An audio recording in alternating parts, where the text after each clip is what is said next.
बच्चों, आज हम बात करेंगे दो पॉइंट्स पर।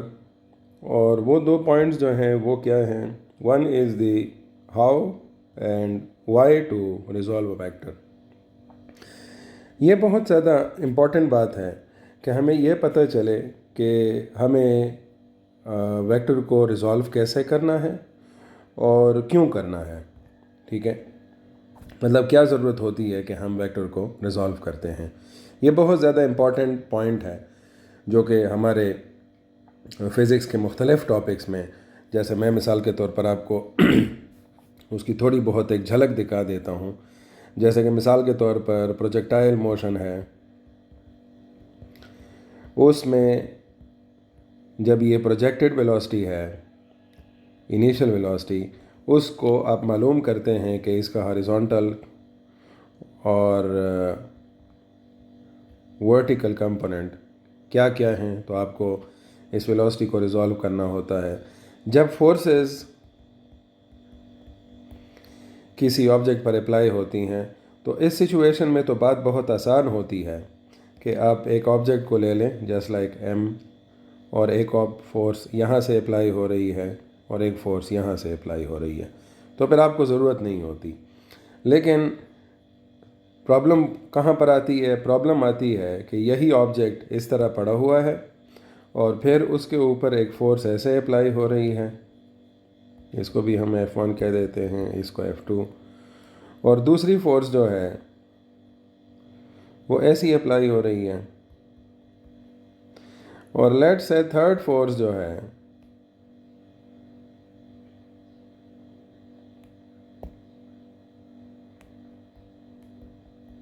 वो यहाँ पर है। सो इन सिचुएशंस में हमें क्या करना होता है? रिजोल्यूशन ऑफ वेक्टर्स की तरफ अप्रोच करना होता है। और ना सिर्फ ये दो पॉइंट्स, अगर आप मिसाल के तौर पर किसी जगह पर काम भी कर रहे हैं, लेट्स से ये एक ऑब्जेक्ट है जिसको आपने डिस्प्लेस करना है इस फोर्स के थ्रू, तो फोर्स एक वेक्टर है। अब आपको ये मालूम करना है कि ये ऑब्जेक्ट जिसका मास m है, ये फोर्स के किस कंपोनेंट की डायरेक्शन में मूवमेंट कर रहा है, और आपको एग्जैक्टली वर्क की वैल्यू मालूम करना हो, तो फिर आपको क्या करना पड़ेगा? आपको इसको रिजॉल्व करना पड़ेगा। ये इसका हिस्सा हॉरिजॉन्टल कंपोनेंट हो जाएगा, ये वर्टिकल कंपोनेंट हो जाएगा। ठीक है, सो ये, और ज़ाहिर है इस तरह से सेकेंड ईयर में भी इलेक्ट्रोमैग्नेटिज्म में, या मिसाल के तौर पर इलेक्ट्रोमैग्नेटिक इंडक्शन में, बहुत सारे ऐसे टॉपिक्स आते हैं कि जिसमें आपको रेजोल्यूशन की ज़रूरत पड़ती है। सो अब हाउ एंड वाई। तो वाई का तो मैंने थोड़ा बहुत आपको यहाँ पर बहुत बात बता दी है कि वो क्या वजह है कि वेक्टर्स को रिजॉल्व करना होता है। तो उसको हम आसानी से यहाँ पर नरेट कर सकते हैं that to simplify the problems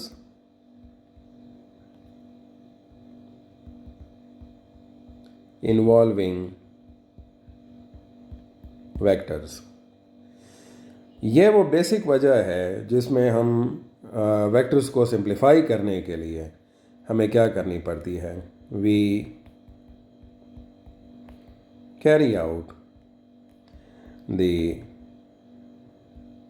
resolution of vectors. अब दूसरा पॉइंट यहाँ पर क्या आता है कि ये तो आपको उस वाई का जवाब मिल जाता है। फिर उसके बाद हाउ का बी पॉइंट आपको क्लियर होना चाहिए है। अब उस हाउ में ये है कि मिसाल के तौर पर एक वेक्टर है जो कि एग्जैक्टली एक्स एक्सिस के अलोंग है, एंड आई कॉल इट कि ये एक फोर्स वेक्टर है। ठीक है, तो अब इसका एक्स, लेट से मैंने इसको एक्स डायरेक्शन में ड्रॉ कर दिया है। अब इसके रिजॉल्व करने की ज़रूरत नहीं है, लेकिन हमें उस वक़्त इसके रिजोल्यूशन की तरफ सोचना पड़ेगा कि अगर मुझे ये कोई ये पूछता है that any component of this force along y-axis, तो मुझे इस क्वेश्चन को आंसर करने के लिए ये बताना पड़ेगा कि no, this force has only one component which is along x-axis, और कोई भी कंपोनेंट इसका y डायरेक्शन में नहीं है। The same is about this force. Let's say ये एक परपेंडिकुलर फोर्स बिल्कुल मैंने लगा दी है। नॉर्मल कन्वेंशनली आप समझते हैं कि ये डायरेक्शन जो है ये वाई एक्सेस है, तो इस केस में इसका एफ एक्स जो है उसका मैग्नीट्यूड आपके पास क्या हो जाएगा, 0 हो जाएगा। सो अब बेसिक पॉइंट जो हमारे पास आता है कि अब जब हमारे ये सब कुछ पता चल चुका है तो अब रिजोल्यूशन का मैकेनिज़्म क्या होगा। रिजोल्यूशन का मैकेनिज़्म ये होगा कि जब भी कोई वेक्टर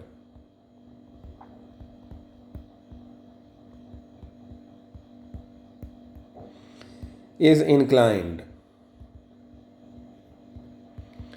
between two axes, ज़ाहिर है हम यहाँ पर 2 एक्सेस की बात करेंगे, ठीक है, 3 डायमेंशन में फिर बाद में बात होगी।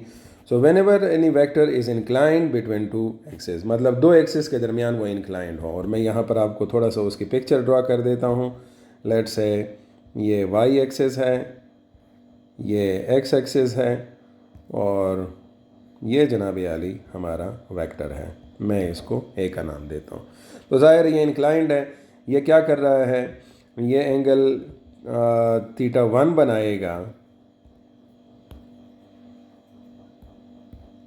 एक्स एक्सिस के साथ और थीटा 2 बनाएगा वाई एक्सिस के साथ। अब ज़ाहिर ये मेरा प्रेफरेंस है कि मैं इसको अलॉन्ग किस एक्सिस एंगल कंसिडर करूँगा। और ज़ाहिर है कन्वेंशनली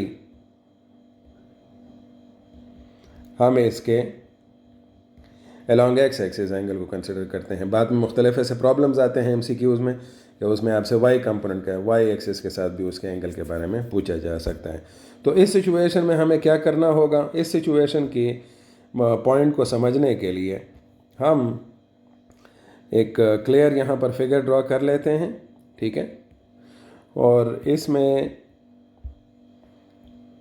ये एक्स एक्सिस हो गया, ये वाई एक्सिस हो गया, और ये हमारे पास वेक्टर हो गया इंक्लाइंड, और इस वेक्टर को मैंने नाम दे दिया है ए का। ये यहाँ पर इसका एंगल है थीटा। अब हमें क्या करना होगा इसकी रिजोल्यूशन के लिए कि हमें इसको इसके बिल्कुल टिप से नॉर्मल ड्रॉप करनी होगी एक्स एक्सिस पर, ठीक है। और अगर आप इसको इस तरह करना चाहते हैं तो आप वाई एक्सिस पे भी नॉर्मल ड्रॉप कर लें।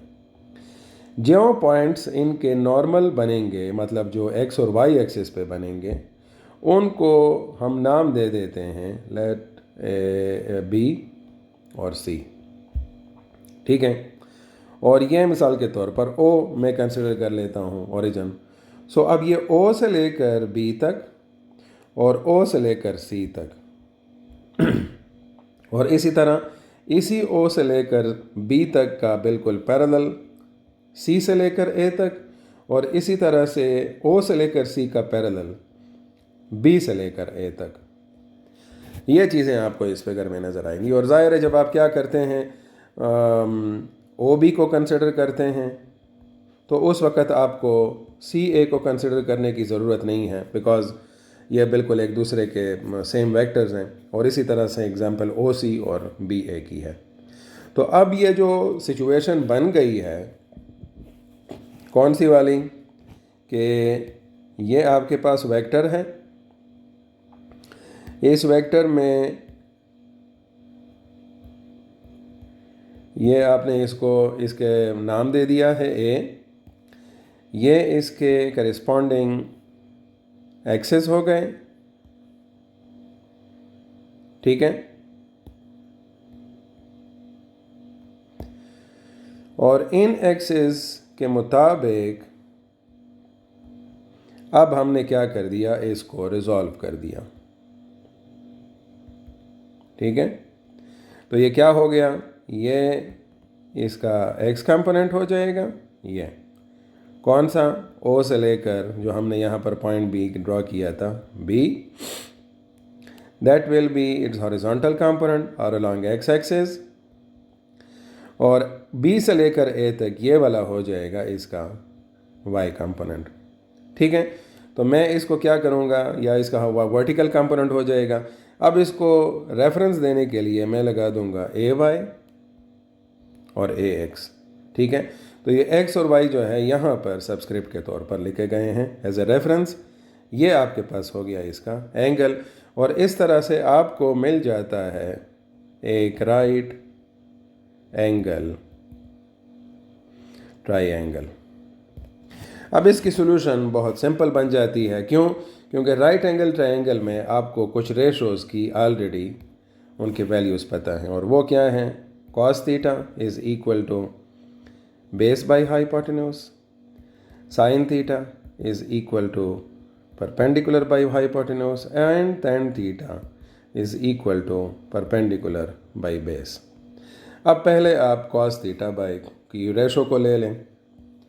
So cos theta is equal to base. अब ज़रा देखें, इस सिचुएशन में हमारे पास बेस ये है। वाई? बिकॉज ये 90 का एंगल बन रहा है और ये 90 और थीटा का एडजेसेंट साइड है।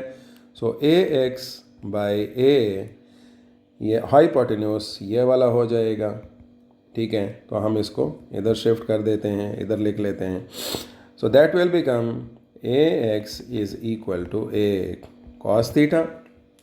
और इसी तरह से अगर मैं साइन थीटा की बात करूँगा, सो उसके लिए मुझे परपेंडिकुलर चाहिए है, जो कि थीटा का एंगल थीटा का अपोजिट साइड है।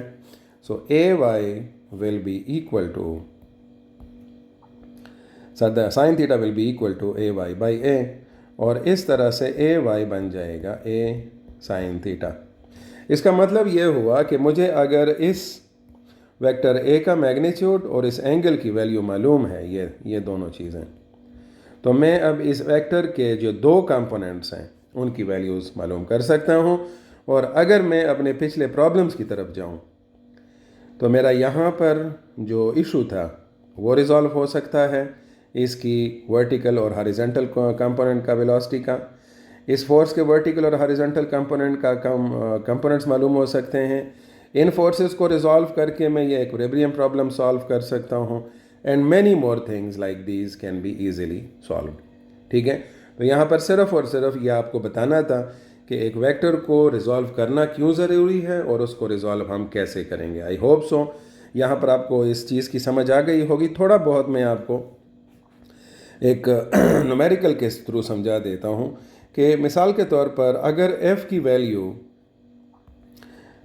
10 न्यूटन है और इसका एंगल जो है वो है 60 डिग्री, तो इसका x कंपोनेंट जो है, जो हॉरिजॉन्टल कंपोनेंट होगा, that will be 10 into cos 60, which will be equal to 10 into 0.5 Newton.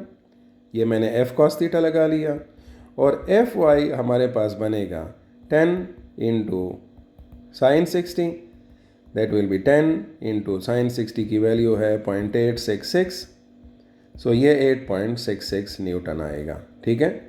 ज़रूरी नहीं है कि अगर ये 10 न्यूटन है तो ये दोनों मिलकर 10 न्यूटन बनाएं। अगर हम नहीं, ये प्रॉपर ज़ाहिर है आपको ये अभी पाइथागोरस थ्योरम के थ्रू ही इसकी सोल्यूशन करनी पड़ेगी, और उसके मुताबिक ही फिर आप इसका रिज़ल्ट निकालते हैं। सो इस सिचुएशन में हमें यह मालूम होता है कि ये इसका हॉरिजॉन्टल कंपोनेंट है। अब ज़ाहिर अगर मुझे हॉरिजॉन्टल कंपोनेंट चाहिए so I will use 5 newton, vertical चाहिए है तो 8.66 Newton. So I hope so यहाँ पर ये पॉइंट क्लियर हो चुका होगा। वीडियो पसंद आई हो तो लाइक भी करें, कमेंट भी करें, और चैनल को सब्सक्राइब भी करें ताकि फ्यूचर में जो भी अपडेट्स हों वो आपको ऑन टाइम मिल सकें। Thank you.